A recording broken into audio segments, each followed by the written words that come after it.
കൊള്ളിക്കേണ്ട പ്രതിപക്ഷം നിയമസഭയിൽ ഉൾപ്പെടെ പരാജയമായിരുന്നുവെന്നും മുഖ്യമന്ത്രി പിണറായി വിജയൻ. അവിശ്വാസം പാസാക്കി സർക്കാരിനെ പ്രതിരോധിക്കാൻ പോലും പ്രതിപക്ഷത്തിനായില്ല. നുണകളെ ആശ്രയിച്ചാണ് പ്രതിപക്ഷത്തിന്റെ പോക്കെന്ന് മുഖ്യമന്ത്രി ആരോപിച്ചു. നമ്മുടെ കേരളത്തിലെ പ്രതിപക്ഷം വല്ലാത്തൊരു നിസ്സഹായ അവസ്ഥയിലാണ്.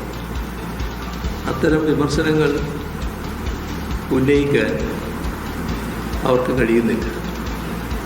തെരഞ്ഞെടുപ്പ് പ്രചരണത്തിൻ്റെ കാര്യം മാത്രമല്ല, തെരഞ്ഞെടുപ്പ് നടക്കുന്നതിന് തൊട്ടു മുൻപുള്ള അസംബ്ലി സമ്മേളനം, അത് സാധാരണ ഏത് കാലത്ത് ഭരണപക്ഷത്തെ പ്രതിപക്ഷ വിമർശനം കൊണ്ട് എരിപിരി കൊള്ളി അത്ര കടുത്ത ചർച്ചകൾ ഉയർത്തിക്കൊണ്ടുവരാൻ നിയമസഭാ സമ്മേളനം ഉപയോഗിക്കും. കഴിഞ്ഞ നിയമസഭാ സമ്മേളനത്തിൽ നിങ്ങൾ ശ്രദ്ധിച്ചിട്ടുണ്ടാവില്ല, നയപ്രഖ്യാപനമുണ്ട്. 3 ദിവസം ചർച്ചയാണ്. 2 ദിവസം പ്രതിപക്ഷം ബഹിഷ്കരിച്ചു.